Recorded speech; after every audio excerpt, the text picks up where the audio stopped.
This is Charles A. Archer, and welcome to our series, The Influencers, where we introduce you to people who in society are affecting change. Hi, everybody. I'm Charles Archer. We're here talking with Brooklyn Borough President Eric Adams. Welcome. Thank you. Thank you, Charles. Thank you for doing this with us.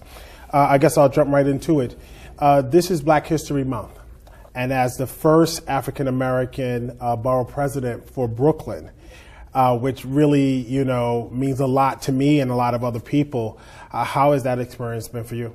It's been great, when people have been denied access to power. As soon as the door opened, there's a tidal wave of requests. And sometimes we must understand that life is like a funnel. Everything's not going to flow through when we want it to, but if it flowed through at a consistent rate and a very organized rate, we'll all get through to the other side. And so a lot of our folks, I thought this is something that Obama saw when he became president. Folks are saying, why am I not in the mansion that I always wanted to live in, and why I'm not having the six-figure job that I always wanted. That's just not how things operate. And the first year, I just took time really doing an analysis, figuring out how do we build a strong foundation and a strong team that is going to move the ball forward for so many. With you being in the position that you're in, and what has happened in the city for a younger demographic of people between the ages of 30 and 45 in politics, what do you think we should be concentrating on for the next wave of leaders beyond borough president, maybe mayor again, maybe some other kind of city post that does have the influence that you're talking about? Well, on the ground, and I think the number one focus, a lot of times we gauge success by, how many buildings we build. And it's just not about brick and mortar. Is how do we start building people? How do we give people the tools they need to apply their purpose and to reach the goals that they would like to see in themselves? And people have been living vicariously through the success of others and identifying that as success. And I just really want to empower people. I want to give people the tools. I want to teach them how do you look inward and find your own purpose in life. And that's the fulfillment that people need in Brooklyn. People are really hurting. And they're not going to feel better by themselves merely because we have a ring and the Nets win the championship. That's a temporary pacifying of the real issues that are impacting people. And I want to address those issues. When we look about the African-American communities throughout the country, on the East Coast, Brooklyn has become that for black people. You have Harlem, which has that also same influence. You have Atlanta, you have North Carolina, you have Chicago. How do we get to a place where that hope doesn't just translate to younger people, but it also still resonates with older people? So true, because, the number of years on the earth may wrinkle our skin, but giving up hope wrinkles our soul. And this borough cannot become so hip and cool that it leaves behind the people who made it possible and really held things down for us. Our seniors were waking up to gunshots and not alarm clocks, but they did not flee. They held on. They made sure that Bed-Stuy, Crown Heights, Brownsville, East New York, which real estate has doubled in price over the last year, they have made sure that these communities really held on, and we must provide a place for them. We must find senior housing, transitional housing for seniors who are downsizing because the children and grandchildren have moved on. And that is part of my role of the affordable housing plight, is to make sure that we're not leaving seniors behind and they're able to live in this borough. 20 years ago, I co-founded Evelyn Douglas Center for Serving People in Need, where we support people with disabilities, mental, intellectual, etc., live with dignity, independence, and respect. Do you think that there's a place in Brooklyn where even the disabled could equally add value and be appreciated? Without a doubt. And I think that, I have to commend you for what you started, because a person is suffering from any mental health disorder, such as autism. That's what I was trying to think of. Autism, or because they are dealing with a physical ailment, it doesn't mean they want to lose their dignity and respect. And really, that's all they're asking for. People who are dealing with those physical and mental impediments are not looking for handouts. Right. They're looking for an even playing field, that if they're on their way to employment, that they can get a bus or a train that has an elevator that operates, or the bus is able to use the lift properly, and that when they go into a building, that the person who is designing the building or ensuring that the building is compliance with the law. Right. They want to be able to get around in the building. So they're not looking for anything special. They're just looking for, how do we have a city or borough or a country that understands that we are not a monolithic group of people. Right. It's a group of people that must provide for everyone in a dignified manner. Right. And that is what I want to do as borough president. I want to view the movement, the everyday living environment, through the eyes of all of my residents, the 2.6 million people that live here. If they're in a wheelchair, if they are blind, if they are dealing with some form of mental impediments, that they should still be able to live here with dignity and respect. Brooklyn is known to be an expensive place to live these days, and having grown up in Brooklyn, I'm excited about it, but I'm also equally concerned. The mayor spoke about affordable housing for people. Is there anything that your office is thinking about or considering where that affordable housing can also be used for the disabled as well as seniors, et cetera, with what you were just talking about? Well, what we want to do, we want to use some of our capital dollars on those programs that are creating housing opportunities for veterans who are coming back from serving with PTSD, or part of adding to the homeless population. We want to use it for those who are targeting groups who are coming from the disabled community. Right. And we want the disabled community to be a part of that conversation and some of the things we want to do around the housing issues. I don't want to dictate to the disabled community or the community that's dealing with physical or mental impaired issues. I don't want to dictate to them what is needed. We have been having a series of conversations with that community and say, what can we do here?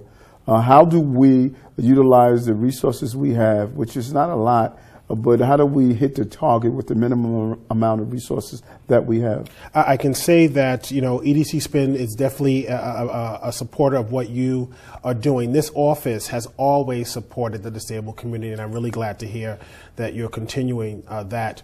There are a lot of things that are concerning to me as a leader, as a black man, as an advocate for rights for all people. When we think about younger people, one thing that's always kind of been on my mind is, how do we get them to consider educational opportunities over the glitz and glamour and flash of a Barclays Center or a basketball player or a rap artist who has significant value within our community, but that can't be the beginning and the end? No, so true. I think that's accurately placed. And the way to do it is, I believe, is get them engaged. If a young person is part of ensuring the funding or the safety of his or her school, then it really forces them to be more mature and developed and seeing things from a different picture. I think that we have denied young people the opportunity to be engaged in how do you effect change that impacts you.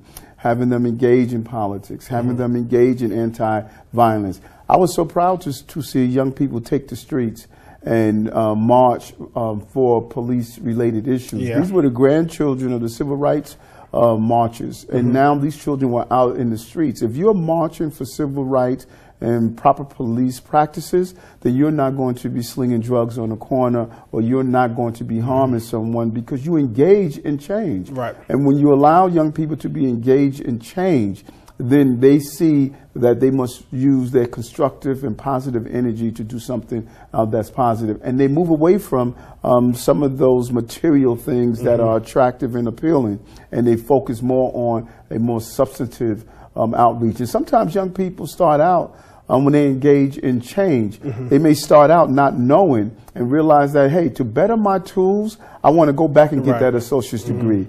To better my tools, I want to go back and really learn African history and become a teacher. And so because you are engaged, it really empowers you to go and seek ways to develop yourself by learning more. How do I be a better engager in change?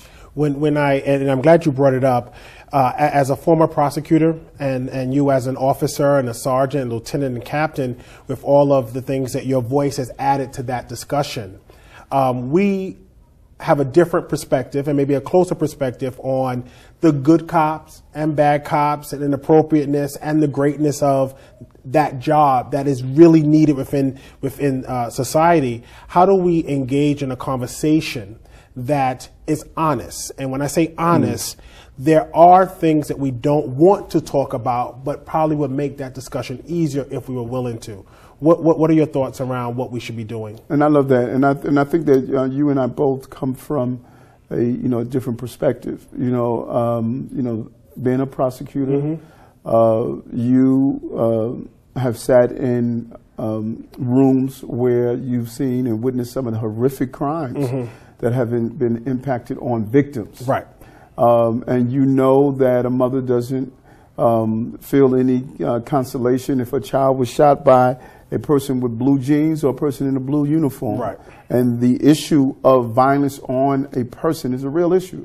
And so it's easy to point to the symbol of a police officer as the reason for our problems. And I know that when people were marching and saying, "I can't breathe," that "I can't breathe" comment was symbolic of all the pressure that's on their emotional chest. The housing issue, the issue of violence, the joblessness, living in poverty, police abuse, not having quality education. Not having a voice in the discussion. Not having a voice in it. All of that is the suffocation. Yeah.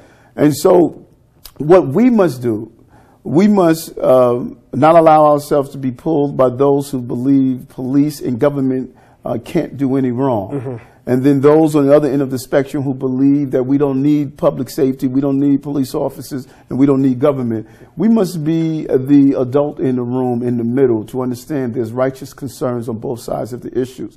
There was pain that was felt when Eric Gardner was killed, and the families had real concern. And then there was pain that was felt when 2 cops were assassinated. So knowing and respecting the pain on both sides of the issues gives us the opportunity to sit down and have a real conversation about how do we deal with the real issues and not just those symbolic issues that people are facing. I released my 3rd book, Everybody Paddles, A Leader's Blueprint to Creating a Unified Team. When you hear about teams, what has been the linchpin to making the culture of unity work for you? Yeah, and I think that's such, people often joke about how I always use sports analogies when I talk about particular topics, because it's all about team, and everyone realizing what is your position, and no position is more important than any other position. Because you're the quarterback doesn't mean you are more important than the running back or the lineman. Absolutely. You still have to move the ball down the field, and knowing your position and respecting your position, because anybody can look at the position of someone else and say, hey, I can do it better. How about doing your position first? Exactly. Do your position first and play your role. And that was one of the most important things I had to learn here as I built this new team in Borough Hall. To number one, see the vision and understand that in the role of moving the ball down the field, there will be distractions. And there will be people in the stands who would try to call the play. There's a reason they made the term Monday morning quarterback in the dictionary, because everybody's going to tell you what they could have done. But how do you respond after you have been sacked by a 300-pound lineman? Exactly. When that concussion hasn't really fully healed, and you're still hearing footsteps, even the pocket is collapsing around you. Can you still move the ball down the field? You are not a professional quarterback merely because you sit on your couch with an Eli Manning jersey on Sunday. Get on the field. Play with your hands numb and you're cold and you're scared and you've been hit a couple of times. And that's the role of borough president. People may look at this office or any office and say how they could have done things or would have done things. But there is a constant call and attached to my psyche of what I must do with all of those distractions and all of those stimuli. And I've learned that if your team respect that, if all the players on the team respect your position, and they begin to understand that you have them in mind and your desire to move the ball down the field, you do it with the understanding that it takes a team to move it that next yard. They begin to respect and they begin to buy in. I may have the vision, but I need them to fulfill the vision that I see. And they have to believe that you are going to do it in a very fair, very compassionate, and in a very understanding manner. And you're going to be equal in how you distribute the task and how you distribute the praise as we move forward. I like to be honest in my discussion with people in general. And one of the things that we've done really well at EDC Spin is talk about that we all count. Everybody has value, and we need your contribution. In understanding that, and as a leader of a borough and me, an organization, part of that also means that there's that moment where you have to say, you're not a team member. This is the wrong team for you. We have to let you go. Or you should be looking for a different opportunity. I'm glad you're laughing, because I would love to just hear in general, what are your thoughts around separation from team when it's best for the team? Listen, Stoudemire told the Knicks that, you know what, it's time to move on. Exactly. And, you know, I respect that so much. You know, I tell my team, I borrowed a slogan that I read in one of the leadership books. I don't recall what it was, that we go through a period where we form, then we storm, then we norm, and then we perform. Right. Some folks enjoy being in the storm level. And happiness is an emotion just like sorrow is an emotion. And some people are addicted to the emotional feelings of sorrow. Right. And they will stay there. They will stay in the storm forever. And once you identify that you have a person that really identifies with the physical pleasures of being in the storm, they really shouldn't be on the team that's trying to move to the point of perform. Right. Because you'll never get there. Right. And then you must identify, one of the most important things that I realized, there was, when I was a lieutenant in the police department, we walked into a building, public housing, and there was urine in the elevator, and one of the rookie cops said, you see, these people don't deserve anything. They urinate in their buildings. They don't care about their building. And I said, listen, one person urinated in the building. The other couple of hundred people that live in the building, they are as upset over this as you are. Right. You know, but if we start to tie everyone in that building with the action of one individual, then you would begin to give a broad brush of who you have. And that's the same thing on your team. If you don't identify who is the individual or individuals who are pulling your team apart and get rid of them, they will send a cancer throughout your whole team. And when I did an analysis of my team, I have 65 employees here. There were only 5 employees that had issues. Everyone else was doing their job. Right. Those 5 employees were mixing and matching with who they would be in conflict with every day. And so once I sat down with the 5 and gave them an analysis and say, either you're going to turn yourselves around and stop being the cancer here and spread through the body of my entire team, or you're going to have to find another place to be. And once you identify and you give clarity and to the problem, people have an opportunity to turn around. Some people had to leave. Right. I agree. Some people realize that, you know what, I can't turn myself around, and you're watching and monitoring me. You know, so it's better for me just to leave before you ask me, because then you will ask me. That's right.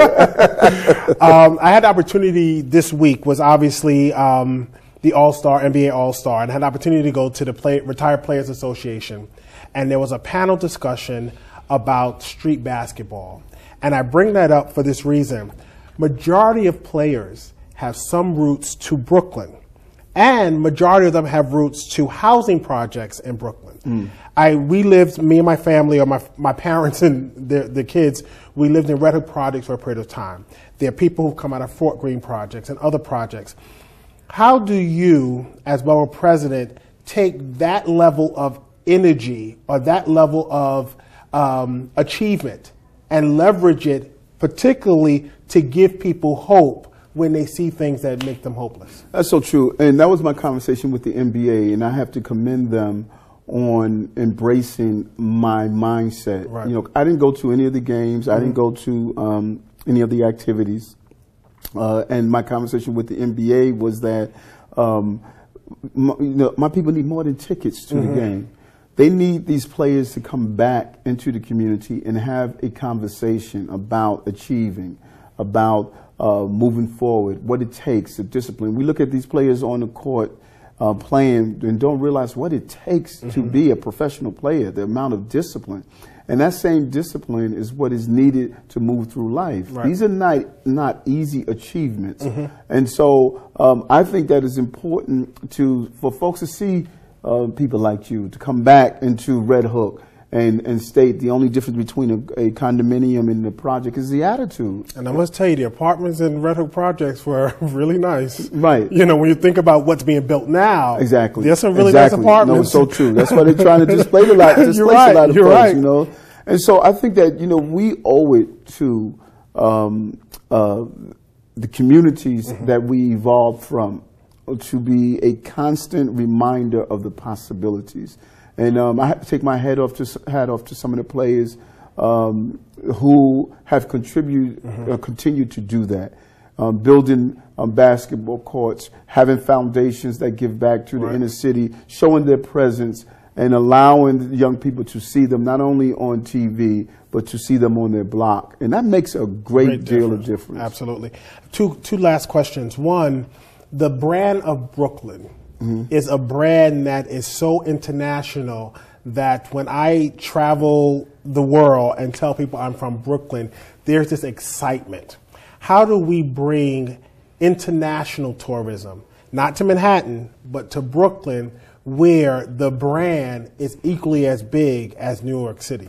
No, so true. And that's what we're doing. In the last year, I have traveled to China and met with the officials in Beijing, Shanghai, Yiwu, and several other cities to talk about how do we build these sister cities. I have met with leaders from Azerbaijan and Baku and Istanbul and Guatemala to talk about just that. We have a series of meetings that we're setting up with other cities and countries across the globe of talking about how do we start utilizing the brand. We want to bring tourism here. New York City received about 53 million tourists. Many of them stayed in Manhattan. We want to attract them to Brooklyn. We're talking to tourist bus companies, allow people to see our neighborhoods. When people come visit here, they eat in our restaurants. They go into our shops. They spend money. They're able to hire people, small businesses who are the backbone of our communities. We're allowing them to grow. And so my focus is utilizing the tourism to come and use this brand. You have had a full career, from the things you did with 100 Blacks in Law Enforcement to your work in the police department, and then your work as a senator. With all that you're doing and your young age, what's possibly next for you? Everybody knows I want to be mayor, you know, and I'm not the type of cat that play these political games of saying I don't, we'll see what the future holds. That is not how I roll. Right. When I came into the police department, I said I wanted to be a captain, and I knew just saying it is not going to make it happen. I was willing to go to school at night and obtain my associate's, my bachelor's, and my master's degree. When I became a captain, I said I wanted to go into politics, and I knew that I was going to run for office. I had to hustle, I had to knock on doors, I had to raise the money, and I was able to become the senator. My second term, I said I wanted to be borough president. Right. And I had to grind for it. So I'm clear that the mere fact you say something is not the end all. It's important to place your desires in the universe, because I believe, as the alchemists say, when you put it in the universe, the entire universe conspires to move with you. Exactly. And so folks who sort of get upset when I say I want to be mayor, how do I tell my son to claim what he wants in life? Right. And particularly when we're dealing with a universe where there's so many examples of black men who are low emotional, mental, and professional achievers, we should be proud when we come and say, this is what we want to do. Right. I want my son and my son's friends and peers to look and say, it's all right for me to say what I want to do. Because across town, they're telling their children, claim higher heights. Absolutely. You know? And so there's an expectation. Right. It's even beyond the claim. I expect that you're going to do this. It's Without a whole different mentality. You're so right. One last funny story. First time I met you, I was a state advocate for people with disabilities. And with what you just said reminded me of this story is I walked into your office to talk about what we wanted for people with disabilities. And you were like, tell me what you want. And you were like, let's not go through the song and dance. Or tell me what you want so we can move this along. And I could definitely appreciate it. But thank you for your time. I'm glad that you were able to do this. Appreciate Thank you so much. Okay, good.